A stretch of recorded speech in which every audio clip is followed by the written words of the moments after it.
Kaos bola eksklusif merchandise Starting 11. Order sekarang, klik link di deskripsi.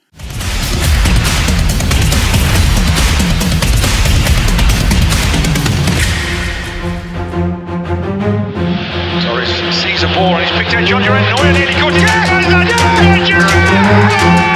It's incredible. Tampil ganas bersama Aston Villa, cetak gol-gol spektakuler dan sempat masuk radar Barcelona, Chelsea hingga Real Madrid. John Duran, pemain muda potensial itu justru memilih Al Nassr sebagai kelanjutan karirnya. Menurut beberapa laporan, bandrol 77 juta euro yang dipatok Villa jadi angka yang dibayar oleh klub Arab Saudi itu. Dengan begitu, Villa sudah menerima lebih dari 120 juta euro dari penjualan pemain ke Arab Saudi. Sebelumnya, Al-Ittihad sudah membayar 60 juta euro untuk mengamankan tanda tangan Moussa Diaby.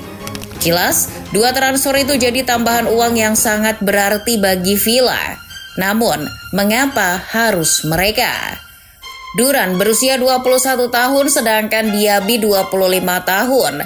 Ini di luar kebiasaan klub Liga Arab. Mereka biasanya lebih tertarik pada pemain-pemain mega bintang berusia matang.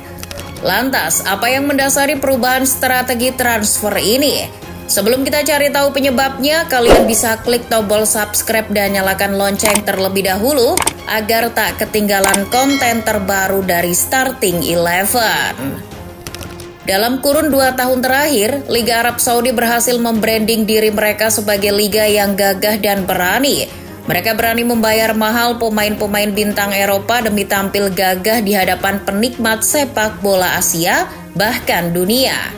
Meski sebelumnya sudah ada beberapa pemain top yang berkiprah di Arab Saudi, Cristiano Ronaldo disinyalir jadi pembuka jalan bagi klub-klub lain untuk merayu pemain-pemain incarannya.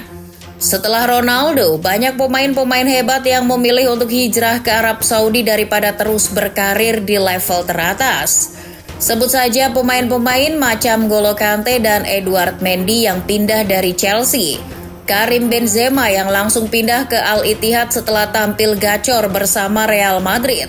Hingga puncaknya, ada Al Hilal yang berhasil membujuk Neymar untuk mengubur mimpinya meraih Ballon d'Or. Eksodus pemain yang datang dari tanah Eropa semuanya punya nama besar. Mereka pun memiliki reputasi yang tak bisa dianggap remeh. Trofi Liga Champions, 1 trofi Piala Dunia juga pernah mereka raih. Namun, bukan itu saja persamaan mereka. Pemain-pemain yang didatangkan sama-sama di penghujung karirnya. Nah, strategi transfer yang begitu lambat laun mulai berkurang. Terutama saat memasuki bursa transfer musim panas 2024.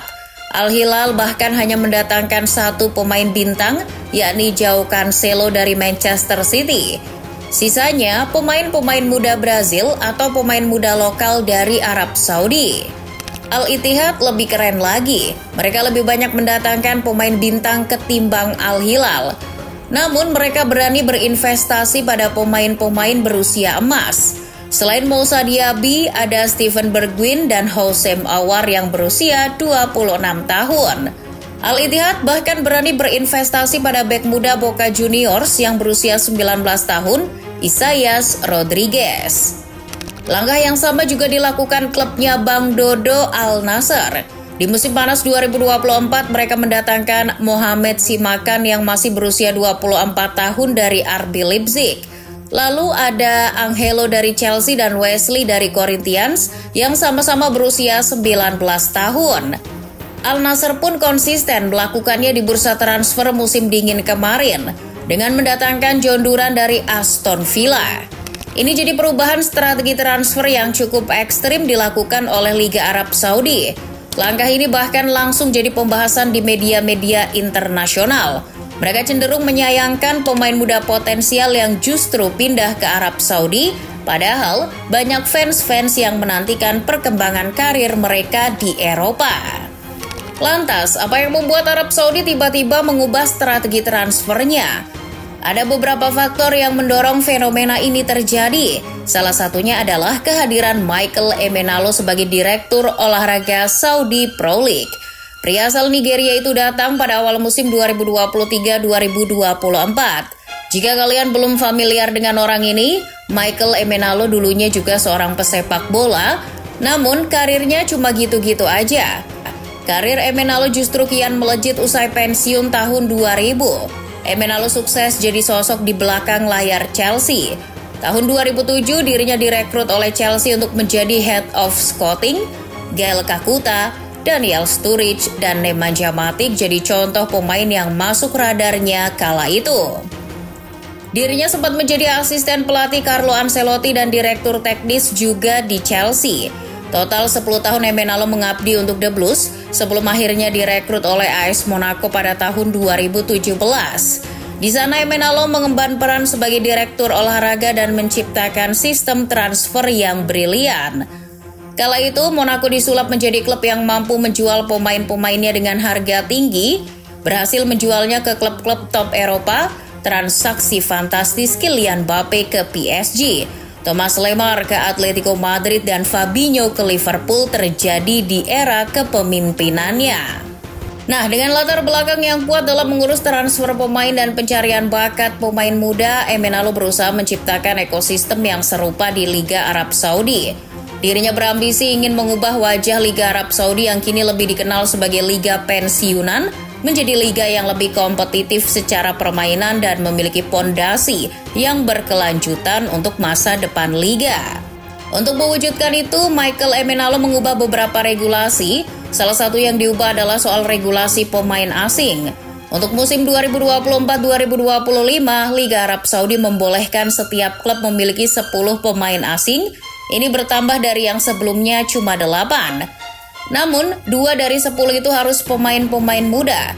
Kalau bisa pemain yang kelahirannya lebih muda dari tahun 2003. Dalam hal ini berarti batas maksimalnya adalah pemain yang berusia 21 tahun di tahun 2024. Selain jumlah pemain asing, Emenalo juga mengurangi jumlah skuad secara keseluruhan. Awalnya setiap tim di Liga Arab Saudi bisa memiliki skuad yang berisikan lebih dari 30 pemain. Namun sekarang hanya boleh maksimal 25 pemain.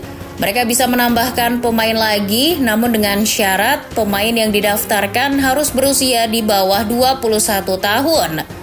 Keputusan ini bertujuan untuk mendorong klub agar lebih fokus pada kualitas daripada kuantitas dalam tim mereka.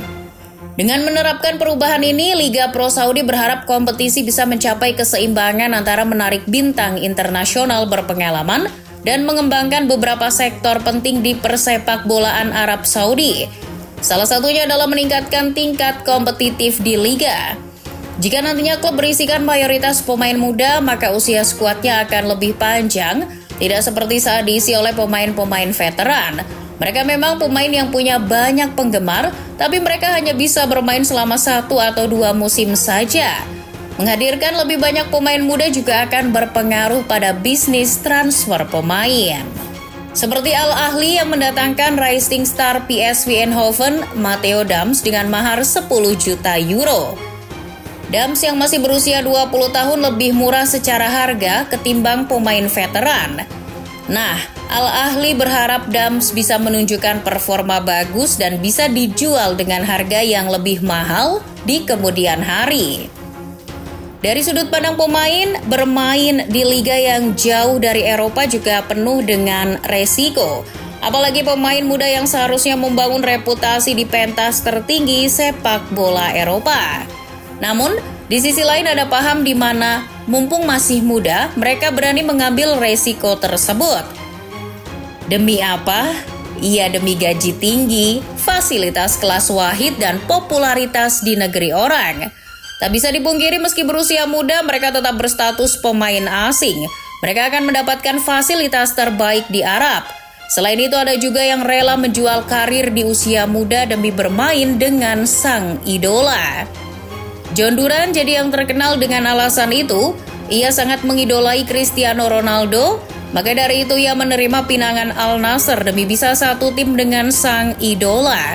Duran merasa ini jadi kesempatan yang tidak datang 2 kali, sebab usia Ronaldo sudah tidak muda lagi. Ia bahkan sudah mempertimbangkan untuk pensiun. Masuk akal juga ya alasan Duran. Karir Eropa masih bisa dibangun kembali. Main sama Ronaldo, kapan lagi?